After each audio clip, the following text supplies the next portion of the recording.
going on, you guys? MetroFanTV coming to you live from somewhere in New Jersey for the first ever weekly rundown on this channel. We plan to review the week that's transpired in the world of the New York Red Bulls and give you a look into what's to come in the weeks ahead. So it's every single one of your favorite terrible podcasts in video form. Yeah, buddy. I'm Lenz and Fernando here, coming to you live. A lot to talk about, I think, all things considered. It's kind of we find ourselves doing this first episode in a very transitional time for the team, right? The first move over from the Jesse Marsch era into the Chris Armas era here at Red Bull. Second game in charge for our new head coach was Pride Night at home to SKC, coming out with a 3-2 win. In a game that I felt was kind of a very eventful game. Definitely. A lot to talk about, first of all. So I think we'll kind of break it down by half today. So first half, obviously we got off to probably the best possible start that we could have had with that goal in the opening 3 or 5 minutes, right? Yeah, and it's funny, if you watch how that goal kind of happened, that's kind of like a peak Red Bull type of goal, you know? It was weird, though, because even after that goal, I don't know what it was, but it's something uneasy. Even after that goal, like you almost the first minute or so after the goal happened, it seemed like, you know, Kansas they responded pretty well and pretty quickly, which they did. They scored only a couple minutes after we did. The goal felt good, except for the VAR part. You know, VAR is. I've expressed my opinions on VAR already. I feel like it's changed a little bit since the World Cup. I think the World Cup showed that you can. It wasn't without fault. Yeah. But I think it showed that you can implement this in a positive way that, again, despite its flaws, it can work. MLS is just a fucking shit show. Yeah, like I've always said this about VAR, and it's clear to me that how it was used at the World Cup. I mean, 100%. I'm going to be really frank when I say this, that it's pro, and how they refer to VAR's decisions, that's like 100% the problem with the way that it's used here. It worked in our favor this week, I think, which was nice, but if you look at the way around the league that it's transpired, I mean, like, our boy Mike Petke bringing up some really good points about its usage, you know, With how comparatively seamless it looked in Russia compared to what pros referees continue to do, I mean, it's hard to really be on board with this tool in this league if the league's officials continue to show that they're going to be the problem. Yeah, and Brad made a good point about, and a lot of people have brought this up, but it's weird because it kind of takes the joy out in certain situations when you know, VAR ends up, you know, accepting a goal in your favor. It kind of takes it out because you kind of, like, you just sit there like, yay, you scored, okay, but then he waves it off, and then there's just like this minute of what's happening, and then they call it again, it's, okay, yay, we scored. You know, like, it's very anticlimactic, and I can't stand that shit. It's really fucking annoying. Like, in the section, like, we weren't sure not to throw up the goal flag. Yeah. That's how weird it was. So when it happened, we were like, oh, okay. Yeah, it's just, I don't know. Throwing up the goal flag is a freaking great experience. Don't rob us of that. But I think now, moving on, I think they did concede a goal, I think, barely about 5 minutes later, and what was kind of, I mean, it was a pretty well-worked goal. But the thing that stood out to me more in the first half wasn't so much the way that they gave up the equalizer, but Spicy Dave, our old friend, seems to have ruined another one of our players, hasn't he? Tim Parker looking a bit shaky there. A really bad giveaway to Shallowy that could have made the game 2-1. I think halfway through the first half. Yeah. Dave? Parker has not looked good.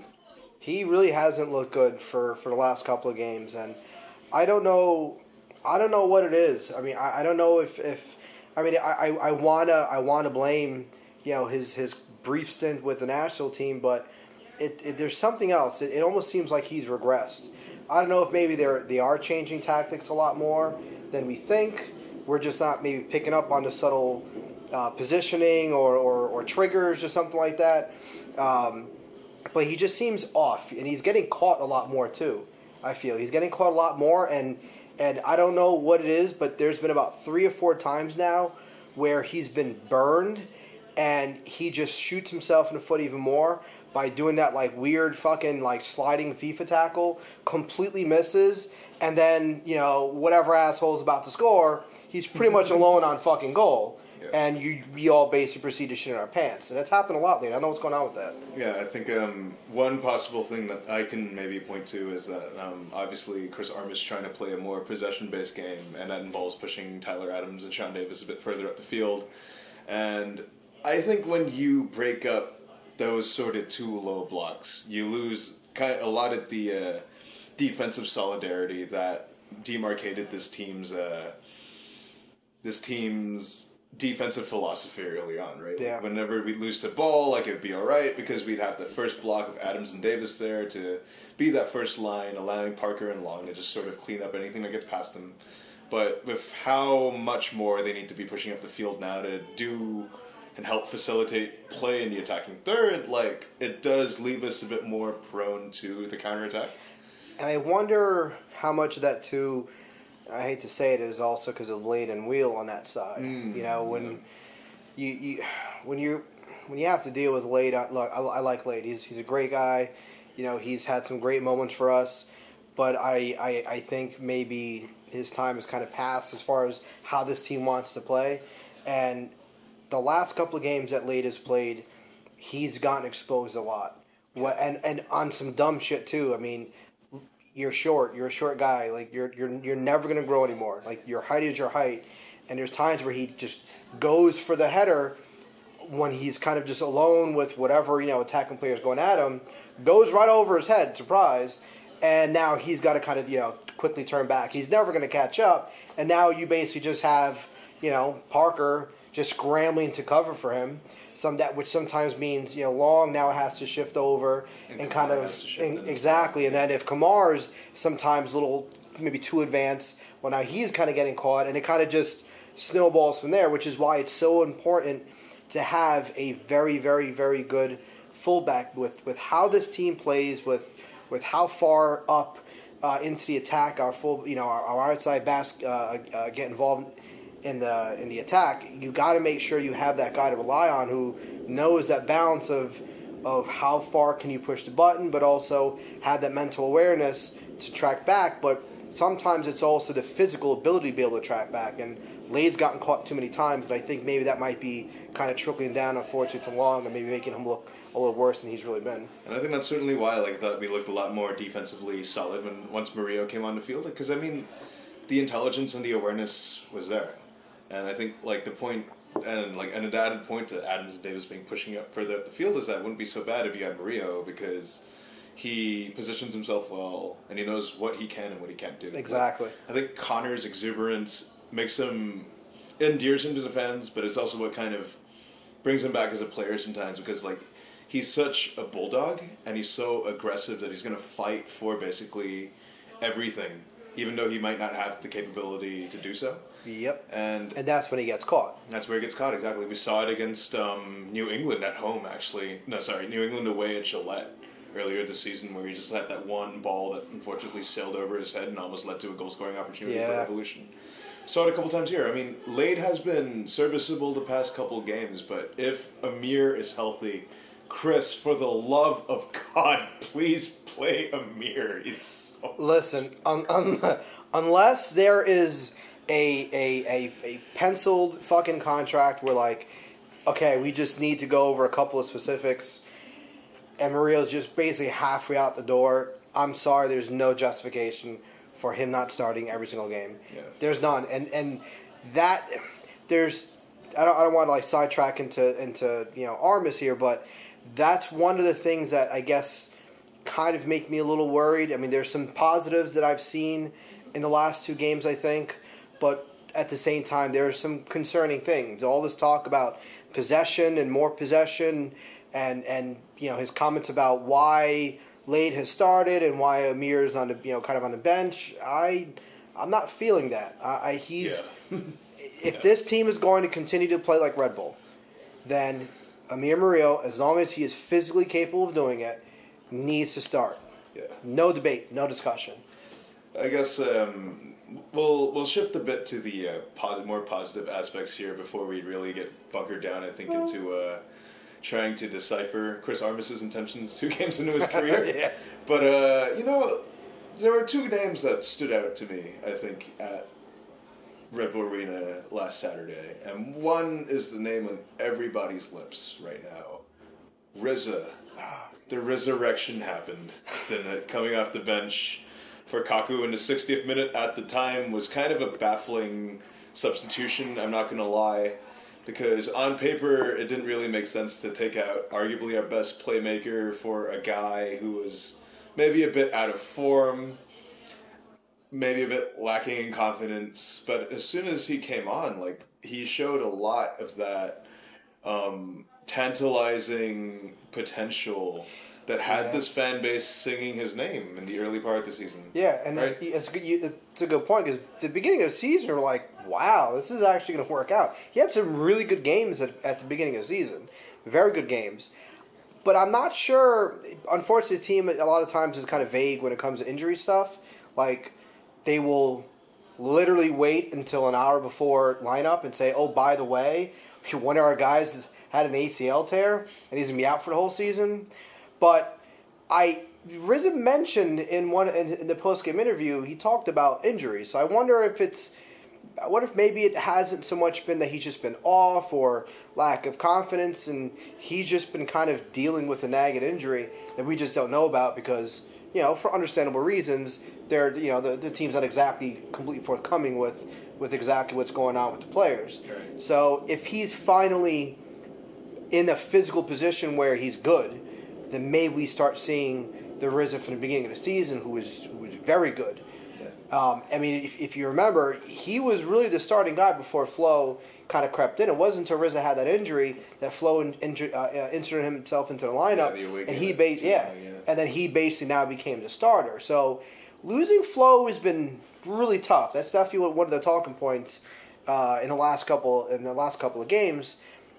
But maybe we don't need to look on the outside for a Flo replacement. Maybe that replacement is who he replaced. Yeah, exactly. And you talk about a lot of the positive contributions that Rizza made coming onto the field. It wasn't just the 2 goals, as amazing as those were. I mean, I actually thought, in hindsight, watching the game again, that the Kaku substitution was actually kind of justified. Yeah. And I'm sorry, I love you, you're the sweetest boy on the team, but when the effort in the press is lacking, and you saw how much more lethal we looked once Rizza stepped on the field in terms of the counter-pressing once again, it made a lot of sense, because I really thought that Kaku's effort kind of dropped because he was getting a bit frustrated with himself, maybe getting his mistakes or his inability to affect the game kind of getting in his head a little bit.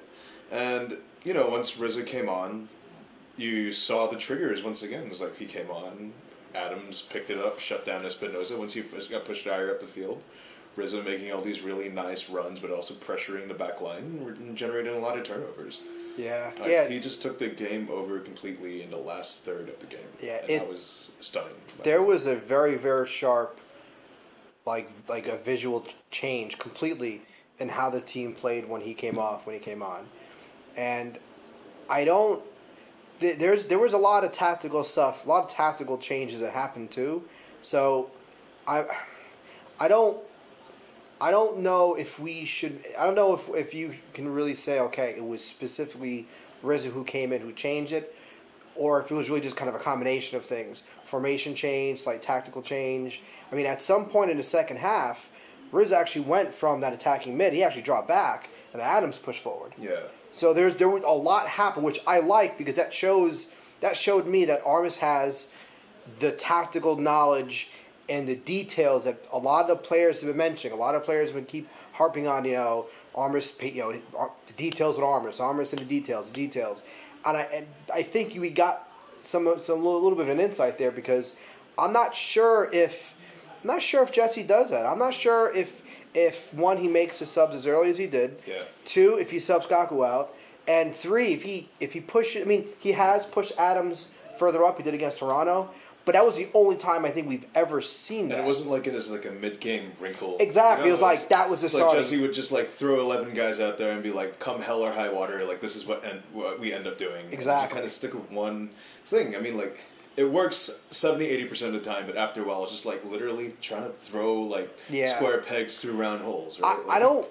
It might be a bold statement, but that might be the most drastic change tactically to this team mid game that I think we've seen since 2015. Yeah, no, I mean there may have been, but I can't think of any game where there was such a clear like change in how they were in the tactics that made such a big difference. I mean, if you look at how the team played, and you were to kind of separate them and show it to people, hey, you would almost convince someone that there were two different games. Yeah, no, I agree completely. I think this is why it may be a bit preemptive, but I believe in Chris Armas. Yeah. I think like that was very nice and refreshing to see that he's just not gonna be as reactive as we thought. Because again, like we tried to take a lot away from the game at Yankee Stadium, but games at Yankee Stadium are weird, guys, and that's all I'm really gonna say about that. Yeah. Because to kind of try and wrap up this segment of the show, I did want to talk about another German-speaking player whose name begins with R, because he was the other guy who kind of stood out to me. I mean, Daniel Royer hasn't had the best season for this team, but I certainly thought that this was probably his best performance we've seen in weeks in terms of link-up, in terms of trying to bring other people into play. Like him and Adams in the second half of the second half, just they were combining, looking absolutely lethal, didn't they? Like there was a point of the game when Etienne was in where, I mean, I don't know if there was maybe a loss in translation with how they were told to play, but they were basically carbon copies. I mean, they were practically on top of each other. It took maybe 5 minutes or so for them to, I guess, figure things out, or maybe at some point they were, the Armors yelled at them what they needed to do. Once that happened, it was another point where you saw another shift in how they were doing things. There were multiple points in this game where you can point to where there was a distinct difference in what they were doing. Royer, this was probably Royer's best game in probably a month, at least a month and a half. Yeah. At the same time, I don't like that he still shows signs of like internal struggle. Oh yeah. Like that one point, I forgot when it was, but I mean, it from what I remember at least, it was a pretty wide open pass that again he didn't do. It was the one at BWP, I think, right in front of goal, right after we scored the equalizer. Yeah, he was Brad was in the most Brad goal scoring position, and nothing. He didn't do anything. So shot it straight at the goalkeeper. Yeah. I think Shep Massing brought this up on the broadcast as well, and when Shep sees something wrong, it probably means you messed up, man. Yeah, you probably fucked up. I'm sorry. Like, you fucked up. Shep Massing's calling you out for it. Yeah, but I mean, there's positive signs.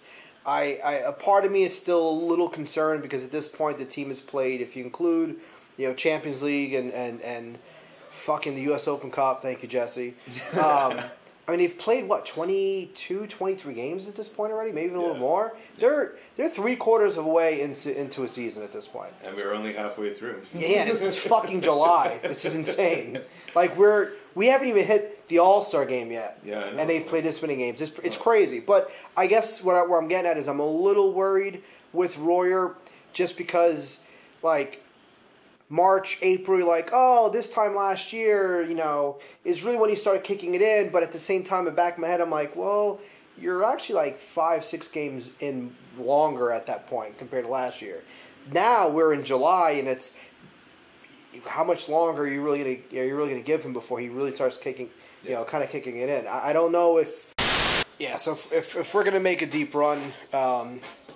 Into the playoffs and make a good run to the cup, Royer's got to be on. If Royer's not on, I don't know. I don't know if I like our chances. Yeah, I guess we'll be talking more about the future of Danny Royer and the future of the team right after this.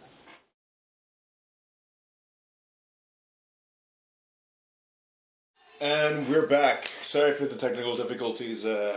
Weird things happen when it's the first episode, right? That's why they call it the pilot, because, actually, I don't know where I'm going with that. But anyway, so looking ahead now, we have New England at home, long-term nemesis of people from the mid-2000s, the New England Revolution, come to visit us at Ripple Arena for the first time here. And, some team news have already been sort of shaded towards us, I think, this weekend from the lineup selections at Red Bull 2. 5 first-teamers did start for Red Bull 2 against Bethlehem yesterday, but Cutler, Ndam, Escobar, Etienne, and Mira, having played for the 2s, I think, on Wednesday, unlikely to get the start, I think, this weekend. And I mean, they played a full 90, right? Did any of them get subbed? I don't even think. Only Etienne did, I believe, because Cutler and Escobar. Oh yeah. Etienne came out in like the 60th minute. Yeah. I mean, I'm sure a couple of them will be on the bench. I'm sure Etienne will be on the bench. Maybe Fidel's on the bench. Fidel's probably on the bench. But yeah, I mean, I wouldn't expect. I don't expect either one of them to really be on the starting sheet anyway. Maybe Etienne would get a nod. Any other game, but yeah, I mean, it does shade that Alex Mule's probably getting the start on the right wing. This Saturday. Make of that what you will. Personally, I am still sort of on the boat that we could give him a slight run out in the time being while we figure out our options, but that's just me. Well, look, I mean, New England presses. They're not as high pressing of a team, but they press. They're a pressing team now. It's actually kind of weird that of all teams, to kind of follow somewhat of a similar type of playing style as us, it would be New England. It's actually weird, kind of thinking that they're not a shitty team anymore. It was kind of that brief moment where they were just kind of like there. They just kind of existed. So to see them actually still being a decent team, it's like okay. But I think against a team like that, you kind of want Wheel. You want someone to kind of go toe-to-toe with that high press, someone who you're not going to tire him out.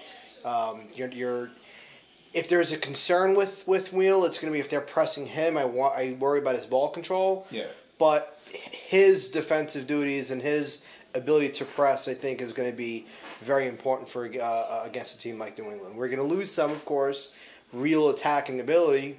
We're not going to have a goal-scoring threat on the right side. If Lada's going to fucking start again, then basically our entire right side is null and void. Yeah. It just doesn't exist anymore. And we saw that on the heat maps and the average positioning thing, I think, on some of the advanced analytics that were released after the game. Certainly, I thought the right channel being a bit of a problem. I think. Yeah, and I don't want to. I hate to go circle back to the game, but just want to do it real quick. Where I don't know if it was by design or I mean, obviously it was by design. I don't know what the point was, but there was this weird thing they were doing in the first half of the game where on the goal kicks they all just kind of crunched up all the way on the left hand side, leaving that entire right side exposed, and they were getting stretched out so many times from them doing that. So if that's going to be this new weird thing that they're going to do, and Lade is going to be on there against a team like New England, that's not going to be good at all. So yeah, absolutely not. And I think a lot being made of Brad Friedel's move to the high press, but we talk about not really needing offensive options, and the truth is I mean, this is a New England team that's been struggling to keep teams off the board in recent weeks. One win in the last 7 since we met them in Gillette, and that was against DC United. Wow, yeah, that's like that's kind of pitiful if you ask me. But they've struggled defensively, I think, as an organization this season. Matt Turner's emergence in goal was a big boon for them. But some of the guys that they brought in to beef up that defense, I think you watched him this season. Farrell's been has been all about potential for about 4 years now. Yeah. And he's like, what, 26, 27? Like, I think he's kind of plateaued. Claude Dielna is not great. I can't even name the other two guys in that back line ever since Chris Tierney went down. Like, you know, it's interesting because I feel like this New England team is where people maybe expected us to have been in 2015, where you do this complete overhaul tactically and how you want to play, and you expect them to struggle. You expect people to not have a full grasp of it. Where our advantage is it was basically, we were basically handed a template from two other Red Bull teams at a higher level who play basically the exact same way. Yeah. You know, the formations are different, little tactical nuances are different, but we had the advantage of, listen, you guys are going to start doing this, and because you're going to start doing this, this is what you need. These are the kind of players you need. This is the type of training you have to do, and we're going to provide you with all these details. Yeah. New England doesn't have that. So they're going to struggle a little bit with finding that right player because they don't know what that right player is. Finding out what tactically works for the guys that they do have while also thinking ahead of how you eventually want to play and figuring out what player is going to work for that and what's not going to work. Yeah. So because we're at this point a lot more well-groomed than they are in high press, and we do press higher and harder, this is, I think, a good game for us to kind of rebound from that first one against them in that shithole fucking Gillette Stadium. So I expect a very different game this time around than that first game. We're at home. We're playing on a proper soccer field. Yeah. I'm not sure how the weather is going to be compared to what it was last time, but even the temperature is a little bit warmer. It's not turf. Yeah, it's not. So it should just be naturally at least 10, 15 degrees cooler on the field. Yeah. So the other thing too is they did play that midweek game. Exactly, so they only got 3 games rest. 3 days of rest. Like I anticipate that with how if you're moving to a high press sort of game, it's going to wear you out a lot more, and you're going to be showing up to this game in particular a lot more worn out than you would have been not playing so hard in midweek, because it really does take a long time to recover from the strenuity of playing games like this. And how young is that team? Are they even a really young team to kind of be physically dealing with that? I think they were sort of solidly in the middle of the bell curve, not slightly to the right, so average age. It's not a particularly young roster, I'd say. There are some young attackers on that team that could be something, but the rest are just sort of core guys that they've stuck with for years now, right? Yeah. I mean, we know who the attackers are. I mean, Lee Wynn's gone now, but you still have Teal Bunbury still kicking around and is your top scorer this season, but hasn't scored a goal in all of July. Wow, Diego Fagundes is their star guy because he's sort of the creative force in the team now that Wynn's gone. R.I.P. to the flag, by the way. We know. And then I think the new guy they brought in that's been an impact player for him, Christian Pania, is probably the most promising building block they have right now. But there's still too many questions, I think, particularly from the center of the field, that makes me think that this is probably a team that we should be beating. Look, quite frankly. I personally think we should be. This should, in my opinion, be a decisive win. We're roster to roster, position to position. We're better. Tactically, I think we're better, despite a similar playing style. We have many years up on them when it comes to that. We're playing at home in a better field, better conditions. There's absolutely no excuse to losing this game. We've used up all of our fucking shit losses already this year, especially at home.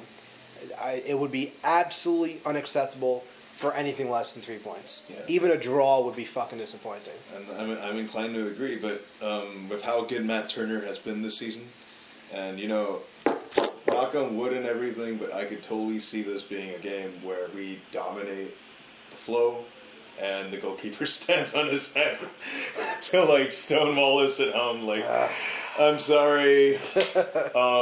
I'm just saying it wouldn't be out of the question, but I do anticipate 3 points today. So before any of you hop in my mentions about how I'm a pessimist or anything, I'm expecting 3 points. We should be beating this New England team fairly easily. I'm going to go with a 3-1 win, personally. 3-1. I'm going to go with 3-1. We're going to get 3 more goals because we're only ever going to score 3 goals at Red Bull Arena going forward because of Breezes. That's just how it's going to be. That's true, yeah. Or 9, since their special is 3 for 9. So we can get 9 goals. I'd accept that. But yeah, if we give up more than 1 goal from them, that would be very upsetting.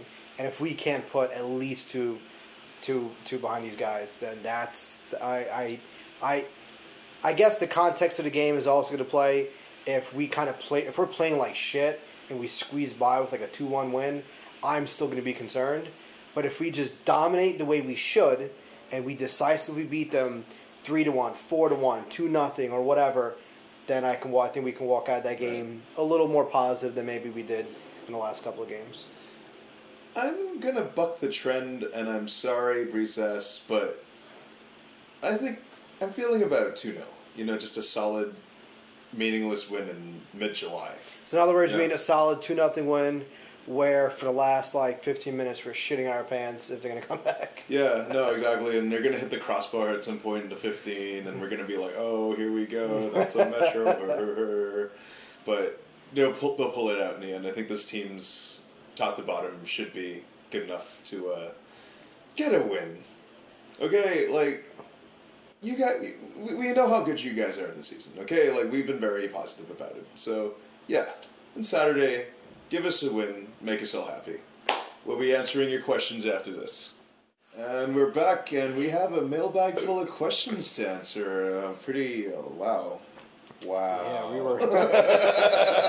Oh, shit, there's a second page. There are 2 pages of questions to answer, so we're going to try and get to every single one of these this evening. So the first set comes from Tim Gale on the Red Bull discussion group, and shout out to the discussion group for contributing a lot of the questions this week. You guys do come through when it does matter most, I guess. I don't know, please solve the problem of casual racism. Tim Gale asked us, first of 5, what team would RBNY most closely represent in the Premier League? I'm going to just straight up say that we're Man United because we are in a city that's sort of maybe big enough. We wear red. We play right outside of city limits like Man United do.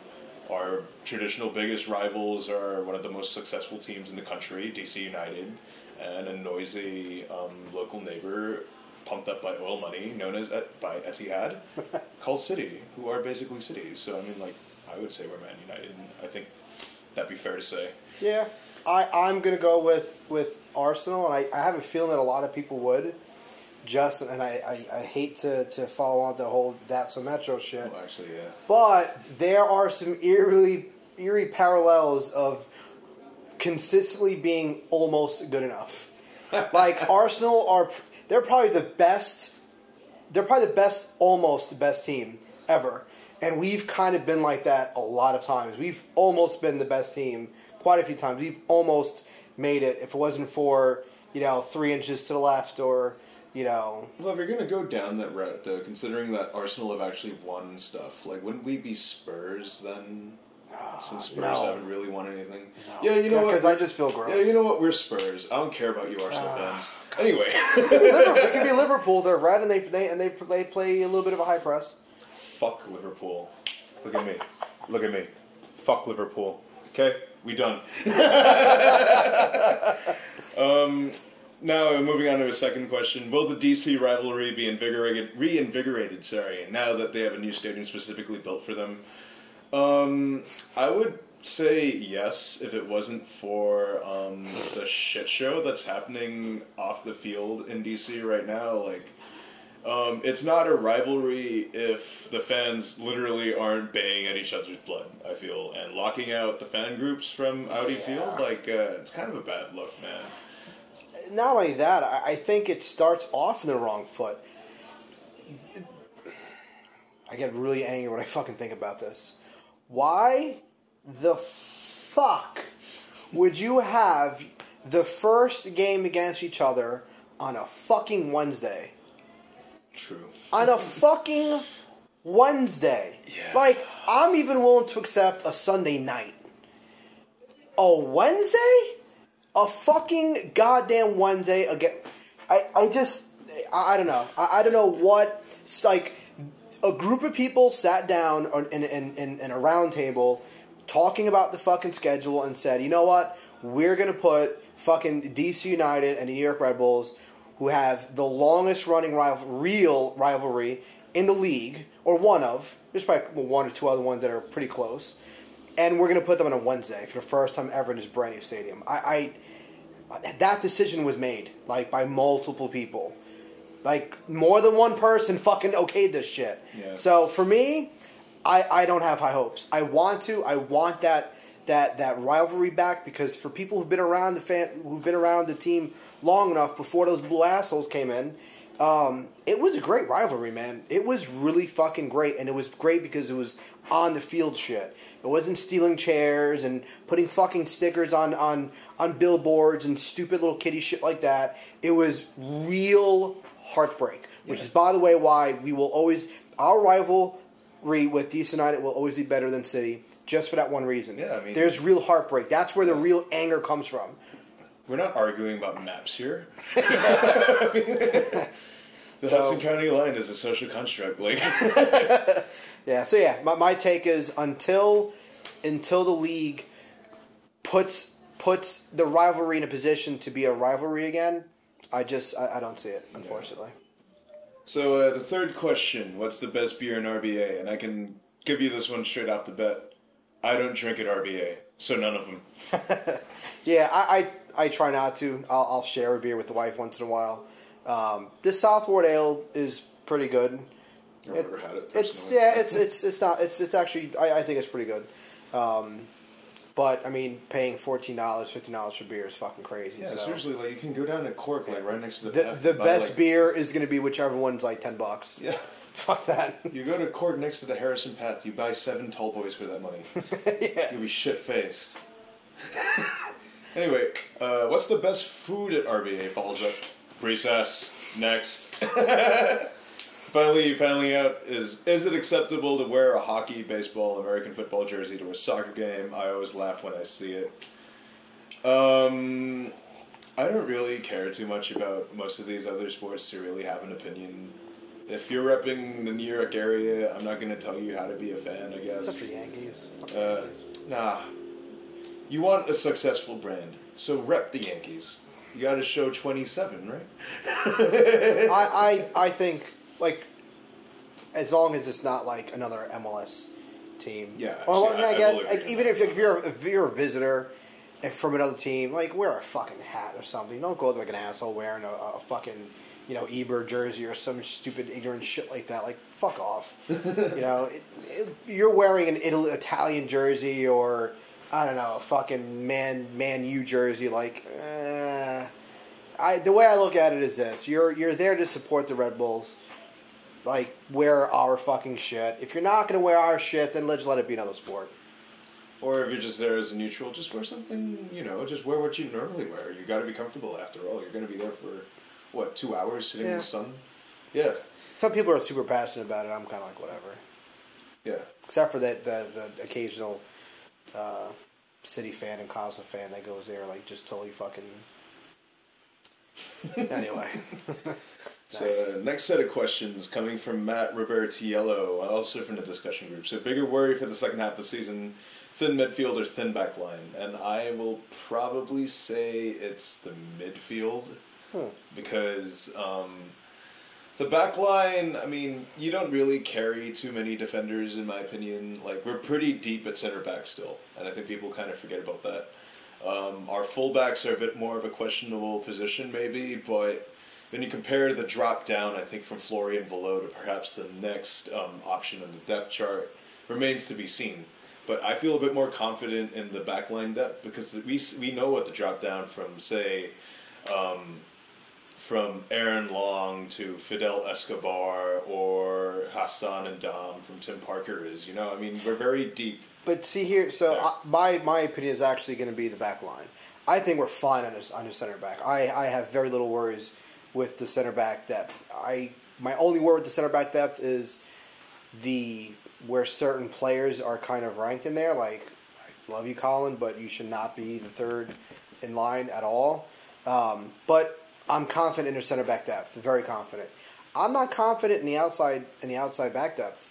What happened? Like, Lade has, he's had 2 knee surgeries. I don't obviously want to wish this, but it's a reality. What happens if he gets hurt? That's true, yeah. What happens if Amir leaves and Lade gets hurt?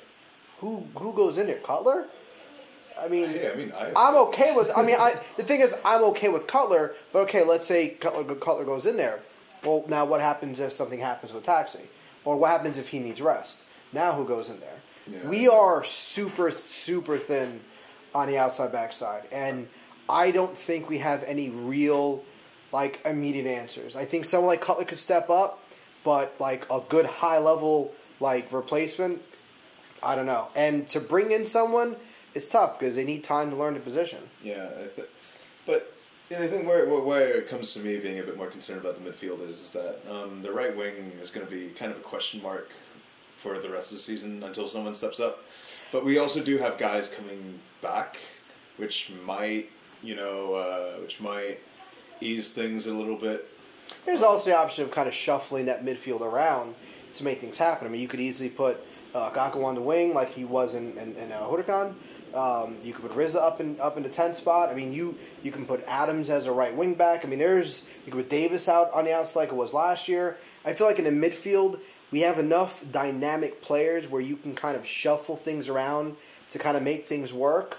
I don't see I just don't think we have the raw manpower on the outside back spot to really kind of carry us if something were to happen. So I guess the consensus is that we're going to be a bit more worried about the backline depth for the fullbacks, and the midfield depth's going to be better coming forward. I think second and third parts of his question are, will it be Itch's address first, if at all, and what is more important to address for success this season? And I think it's probably a bit more important to address the midfield. Maybe you can bring in someone for the right wing to try and match that level of production. There are internal replacements that we can give a go, which is why I'm starting to think that any moves that we make in this transfer window are going to be quite minor. Yeah. I don't think we're going to see a big splash, but I would obviously love to be wrong. But I feel like if it's anyone, it's going to be someone a bit under the radar that not many people are going to have heard of, sort of like another Royer and Keita sort of situation last year. Yeah. So those are the kinds of guys we bring in midway through the season nowadays. I'm a little more worried about, again, the outside back spot only because I think it all depends what happens with Amir. If Amir stays with us, my concerns are mostly alleviated. If he gets transferred during the season, then I think we're in trouble. I think that has to get addressed, but what I worry about is I'm not sure how well you could address it, just because there is that integration period for our fullbacks and how this team plays. So, we'll see. Andreas Ivan is apparently in fucking Spain, which is weird. I'm 99% sure that was him at Red Bull Arena over the weekend. So, look, as long as he's in the EU, he can sort out his visa stuff. Maybe he doesn't have to go to Germany or Romania, wherever he would have to get. I don't know how that shit works, honestly. Neither do I. But that is a little odd that, you were almost kind of expecting it to happen anytime soon, and he's back in Europe now. So, I don't know. I don't think at this point we're going to use our third DP spot. Yeah, probably not. I think Andreas will probably end up being the highest level attacking option that they bring in. Now moving to James Davis from Twitter. Pump, shoddy, or tack? I played Counter-Strike, so pump, because it's the only one that I recognize by default. And pump shotties while playing surf maps for lethal, so pump. Well, you were in the Air Force, I think. I was in the Air Force, but I never fired a shotgun. Like, I fired a rifle. I can. I can tell you everything you need to know about this specific brand of rifle, but we're not going to become a militant show. So. I've actually shot a real pump shotgun and a tactical shotgun any day, especially if it's a zombie apocalypse. We're totally getting a tactical shotgun. I would have thought that this was a video game question. Yeah. Just based on nostalgia, pump for me. Because nothing more satisfying than that headshot. Peeking around the corner, just jump leap, crouch leap, boom. So Scott Chappelle asking, and from the discussion group, I've been a fan for about 8 years. Took to MLS when I moved from Philly to Jersey City. Can you give some color to That's So Metro? I would love to give some color to That's So Metro, actually. Like, have you ever lost a fight because you punched yourself in the dick?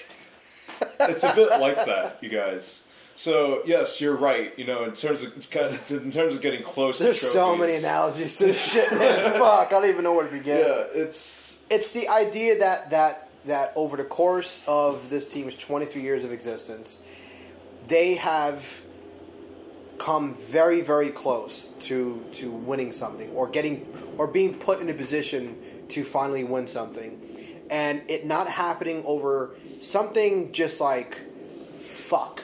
Yeah. You know, a perfect example of that is going to be more recent for some of the newer fans. 2015, second leg against Columbus, where, you know, for all the talk of getting veterans and those big moments stepping up, Sean Wright Phillips basically just stares at the ball, roll across him, maybe 10 feet away, and bounces off the post. Like, that's a so Metro moment, because that, like, how often does that kind of shit happen? Like, the ball could have just gone 2 inches to the left and it's there. Your veteran maybe just pushes forward the attack and it goes there. And just that whole moment, you know, being down an aggregate 2-0, and then in the last moments, the last minutes of extra time, your guy comes off the bench and makes a big impact. This is back, you know, the player who is still on loan to nowhere, Bang,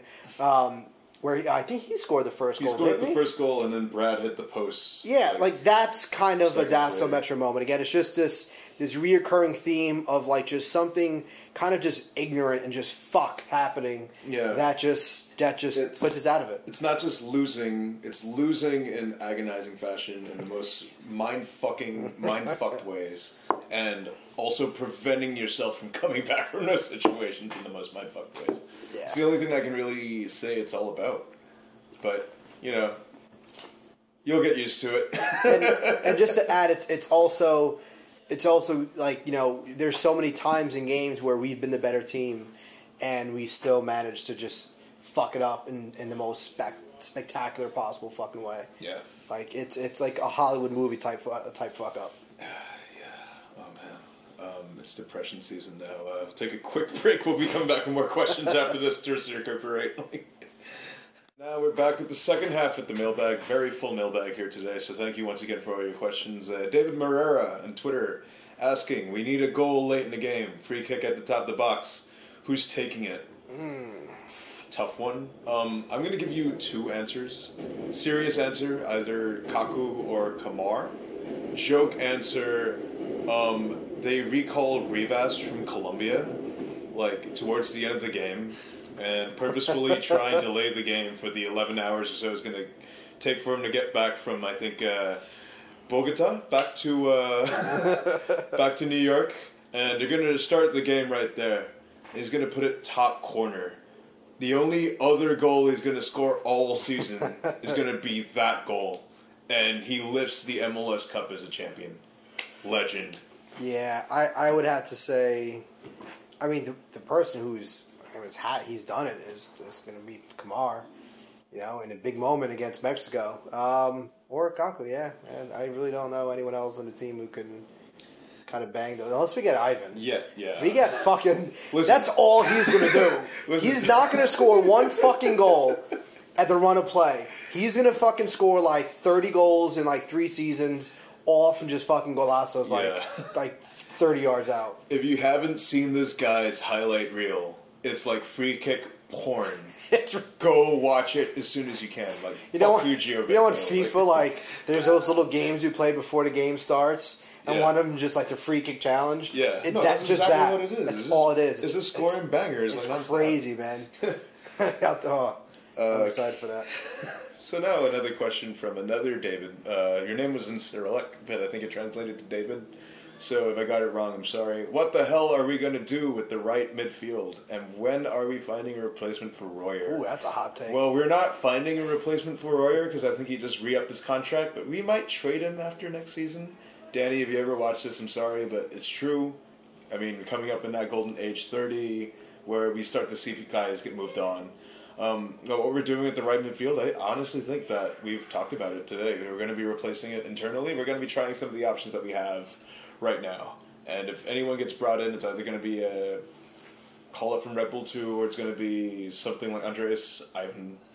I think that's really what I can really say. I'm totally for, like, just calling up Moreno and Andreas Ivan. If Andreas Ivan and Moreno gets called up, I mean, Amana's been killing it in fucking Red Bull 2.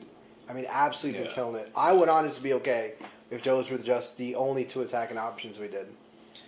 And that really leads into our next question, actually, from but Jersey 70 on Twitter. Like, I know, I'm sorry, I'm probably reading your handle wrong, but 70 on Twitter. Can you give a rundown of potential replacements for Velo and Murillo if he goes beyond the familiar faces of Meal and Lade? So he kind of wants us to go into potential signings, bench, and RB2. So we'll break it down for you. For Velo, the potential signing was going to be Ivan or some other guys out there in the world that we haven't heard of yet. The bench is going to be either Etienne or Meal, as we know. And RB2 players, I'm going to throw out a couple names. I mean, Fernando already mentioned Armando Moreno, but I have a good feeling that we might see Andrew Tenari's name in contention as well. Yeah, Tenari is almost like the next Bezecourt, I feel. Yeah. You know, like just in terms of like that really good guy in RB2 that's like just totally fucking ready for. I really think he's ready for first team. Yeah, I mean, I saw him personally the last two Red Bull 2 games I've been in, like the one-touch passing that he makes and his energy in the press. Like I'm confident in Andrew Tenari, or maybe even Brian White, since he's been seeing some time out there in the wing. You know, I mean, a lot of options there on the right. As for Lade, as for Murillo, I mean, beyond Lade, we have Ethan Cutler, I guess, in Red Bull 2, who does a pretty solid job. None of the fullbacks at Red Bull 2 have really stood out. I mean, De Vera is a first-year player, so he's probably going to be there for a while. We just signed Yanez. I don't think Olo Sunde is happening anymore, but it would be nice if he did, because that'd be a pretty decent boon if he turns out to be a Kyle Duncan-like addition halfway through the season. But, you know, honestly, like, I don't have a lot of answers for that outside back position that I know about right now. I got nothing to add to that. Yeah, that's we're pretty thin there. Yeah. Our options are thin too, I think. So now from FuckTurfSC on Twitter, sending us a 3-pack tonight. Do you guys think Kaku fades away during parts of the game? I don't know if it's a style or part of the system, but sometimes it seems that he drifts. Is that tactical, or could it be more? I don't think it's tactical. I think Kaku does, and this came over from guys who have watched Huracan. It's a bit of a mental thing with Kaku, because he does have a tendency to be consumed by his frustration when things don't really go his way, which is a bummer because, you know, he's at his best when he's happy, smiling, and confident.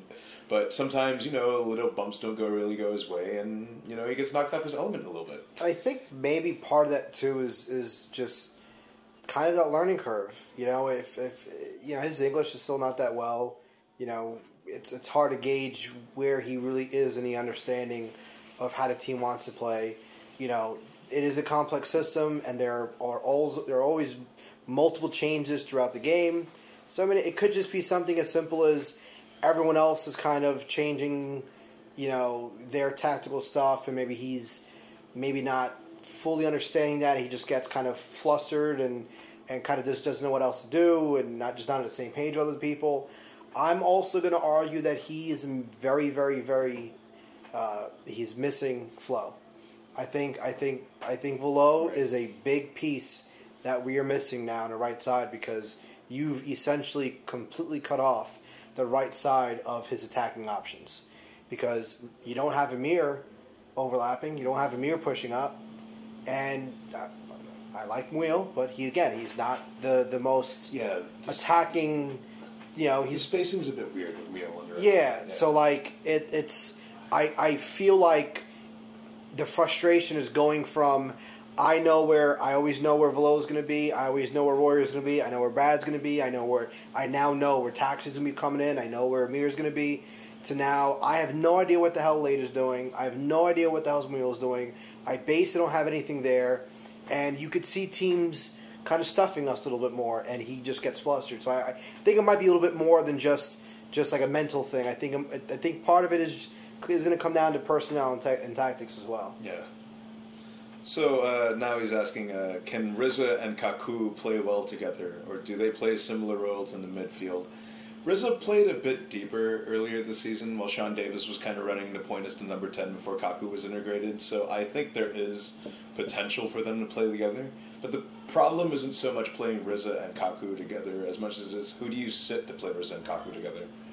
Or, the second part of the question does ask if you push Kaku out to the right wing, but he can do it, but I personally think that's sort of like a last resort sort of thing. I think Rizza may have played on the wing. It didn't look good, yeah. He played it under wing against Salt Lake, but it didn't look particularly great. And not only that, I worry the problem with putting Kaku out wide is now his tactical responsibilities are completely fucking different. Yeah. So now you've taken someone who spent 6 months now kind of learning his position as this weird 10, and now you're asking him to basically go out wide, which again is here now learn a completely new tactical skill set. Like it's just, I don't know. It's a lot to ask of someone halfway through the season, yeah. And especially like how much he already feels a bit frustrated, I think, in recent weeks. It's only going to throw him off his game a bit more. There's also the option of a formation change. You could always... maybe you put Davis on the right, and you have Davis goes on the right, and you have because you got to drop him. You got to drop midfield. I was thinking maybe you have Rizza in the back next to Adams, but you actually lose that mid. Yeah, I don't know. That's they got to find a way though, because that's a good trio right there. Yeah. Speaking of units, he closes out the questions with, do you guys think Murillo, Parker, Long, and Lawrence is the best back line in the history of this club? Personally, I've only been watching this club for 4 years, and all the old heads are going to yell at me for saying that. But the fact is that I think this is probably the most competitive MLS has been ever. And with how good these guys have been as a unit, I think relative to the strength of the league, you have to say yes. If you ask me, I can't really think of another back four that comes anywhere close to matching that level of talent and cohesiveness as a unit. Yeah. I honestly couldn't name you. Fuck you. I certainly don't think Richard Eckersley and Armando push these guys out. No, people have to. Yeah, it's got to be under the context of how the league has progressed. You're looking at potentially 3 teams gunning for 65 plus points this season. There's only been 1 or 2 times in the last couple of years that's happened that I know of. I actually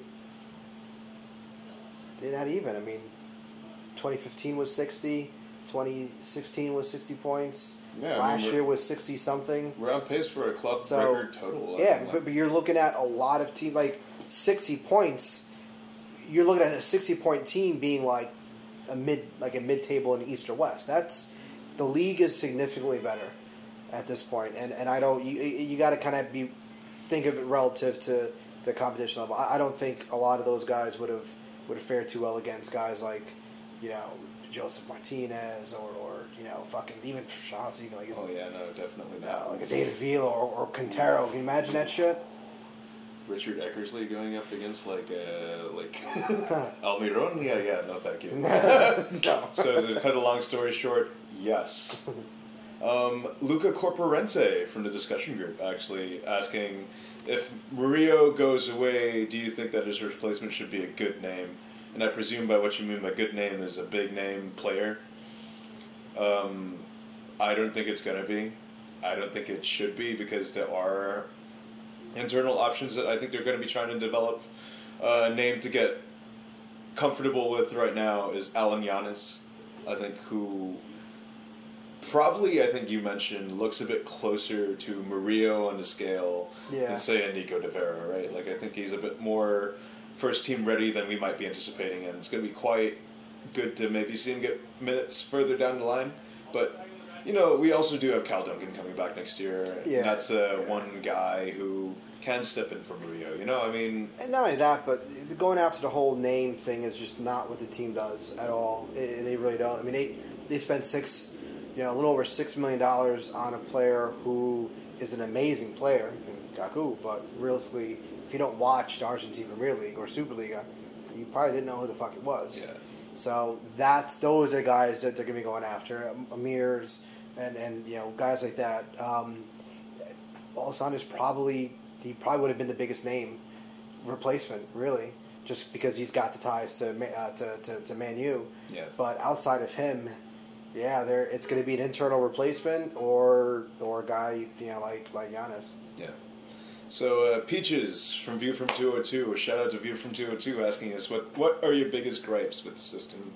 And if I'm being honest with you right now, not much, which is kind of staggering considering how vocal I've been about certain aspects of it last year. But they've turned a page this year. I'm quite satisfied of how this team is set up right now.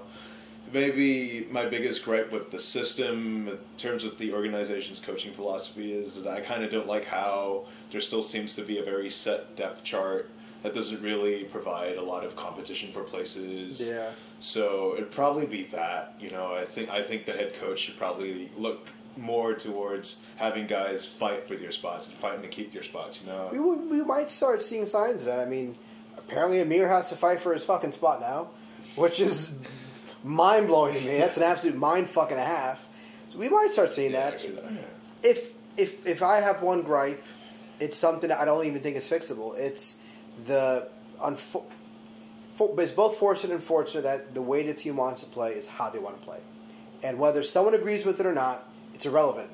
Like, a lot of people fight me on this, and I fight them back. And it's not that I think that's, like, the greatest solution, but that is the solution. And people need to wrap their heads around this team is going to be a high-pressing team, period. Yeah. They might lift the throttle a little bit, apparently, now with a little more possession and passing, which we could probably talk 30 minutes on that. But they're still going to be a high-pressing team, and as long as they do that, that's what it is. Yeah. At the same time, that also means that in those situations when you go against bunkering teams, you're going to be kind of lost. You're not going to have a solution. But at the same time, really no one does. Nobody has really been able to break the bunker. Yeah. Unless you have a fucking Messi or you have some just absolute world-class fucking player. There's two ways, it's a golazo from outside the box, or you have a big fuck-off shithouse like Fellaini to just throw in and the end of all the balls that you lump in. I mean, it's chaos breeds chaos, Probably the most frustrating thing I see all the time from the fans is when you hear this, they still can't figure out how to break a bunkering team. Yo, if Armis, if Jesse, if fucking Ralph can figure out how to break a bunkering team without 18-yard golazos by fucking Messi or some massive fucking global star or by some just fluke fuck up on a corner, they're going to be the greatest coach ever. Yeah. They will unlock the secret because team just can't fucking do it. Yeah. When you line up 7 guys in front of the net, good luck trying to figure that out. But at the same time, they're even without fully bunkering teams. There are times where if teams are willing to maybe sit back a little bit more and give us possession, we look at a loss. It may not be so much bunkering, but there's definitely a little bit of give of possession. And maybe this is why Armis wants to change the tactics for them to learn how to possess the ball better and pass balls better. Maybe this is going to be a good thing no matter how resistant we are to it and no matter how resistant Ralph is to this because he's been, the brains of Ralph Ball. He very recently was like super against this whole thing too. By the way, I don't have the quote from him, but yeah, he was very very against this idea of possession. Right. So if they're going to start doing this, it's kind of at odds of Ralph Ball. But hey, if this is what we need to do to win the cup, then so be it. Yeah.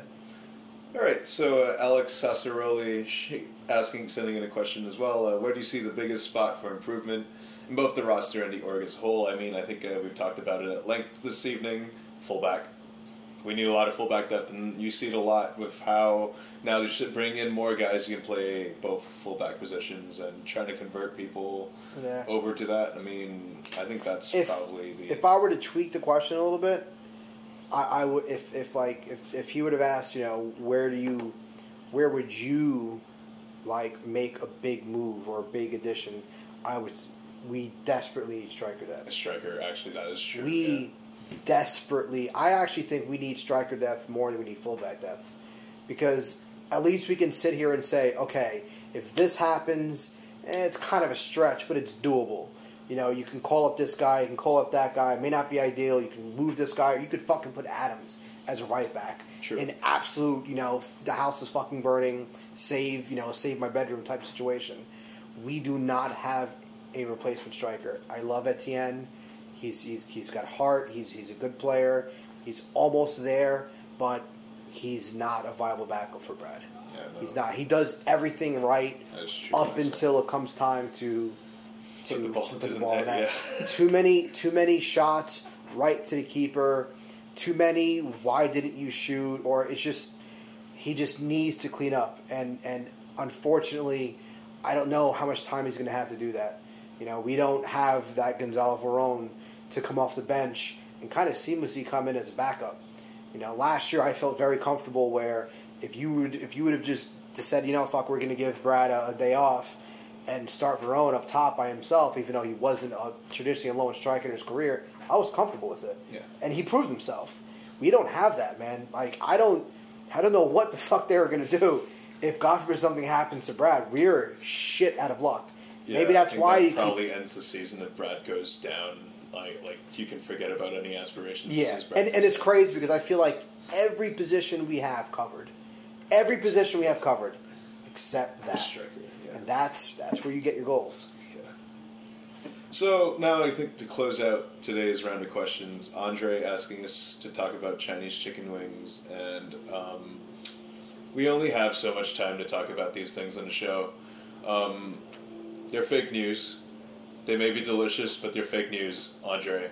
I'm sorry, but that's all I'm really going to say at it, because we're running up on our time limit right now. Yeah. So I guess that kind of wraps it up for us tonight. It's a buffer show, we know, but if you've stuck through watched every single minute of this, we can thank you so much, because this channel is growing exponentially, and it's with the help of you guys. Hope to be coming to you live with this segment every single week, and if not, every other week. And, we hope you've enjoyed our discussion of the team. Yeah. Yeah, and, thank you guys for kind of sticking through some of the, audio issues, video issues, and whatnot. We're going to be slowly cleaning all that type of stuff out. But, yeah, it's a two-man show, but it would be nothing without you guys. So, thank you guys for all the interaction and all the crazy-ass shit we've kind of put up, we've kind of done on the last couple of months, and we got a lot of stuff planned. So it's only going to get better. Yeah. You always know in Red Bull Global, there's always more in the pipeline waiting to come up. A shout out to the Metro Stars flag, which passed away halfway through the show. Very symbolic. We're also working on that as well. It's going to be a Red Bull flag next week. Oh, no, sorry. I'm not going to go there. Anyway, MetroFanTV signing out for the worst weekly rundown of the season. Peace.